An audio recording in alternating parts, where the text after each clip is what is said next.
ঢাকা আন্তর্জাতিক বাণিজ্য মেলায় বেড়েছে বেচা বিক্রি। আজ ছুটির দিন ক্রেতা দর্শনার্থীর পদচারণায় মুখর ছিল মেলা প্রাঙ্গণ। কাশ্মীরি পণ্য নজর কাটছে ক্রেতাদের, বিক্রিও হচ্ছে ভালো।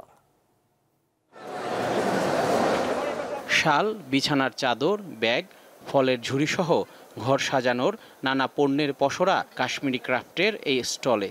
আকর্ষণীয় ডিজাইন ও বাহারি রঙের সমাহারে এসব পণ্য নজর কাটছে অনেকের।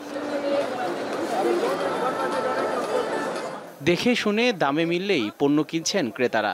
বেচা বিক্রি নিয়েও সন্তুষ্ট কাশ্মীরি বিক্রেতা।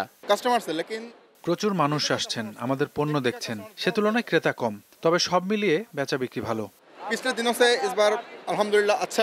দেশি বিদেশি হাজার হাজার পণ্যের সমাহার 29তম ঢাকা আন্তর্জাতিক বাণিজ্য মেলায়। ছুটির দিনগুলোতে ক্রেতা দর্শনার্থীদের ভিড় অনেক বেড়ে যায়।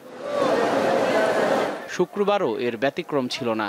এইবার মেলাটা জমেছে, এটাই বেশি অ্যাট্রাক্ট করতেছে আর কি। জায়গা অনুযায়ী আসলে লোক এত পরিমাণে আসছে যে খুবই ভোগান্তের ভিতরে। ডিফারেন্ট এগুলো হয়তো বাইরে আমরা অনেক সময় পাই না। বাইরে থেকে অনেক প্রোডাক্ট আসে, সেগুলো আর কি দেখি, তো ভালো লাগে। সামনের কয়েকটি দিন ঢাকা আন্তর্জাতিক বাণিজ্য মেলা আরও জমজমাট হবে, এমনটাই প্রত্যাশা ব্যবসায়ীদের। জহিরুল মোহসান, দীপ্ত সংবাদ, ঢাকা।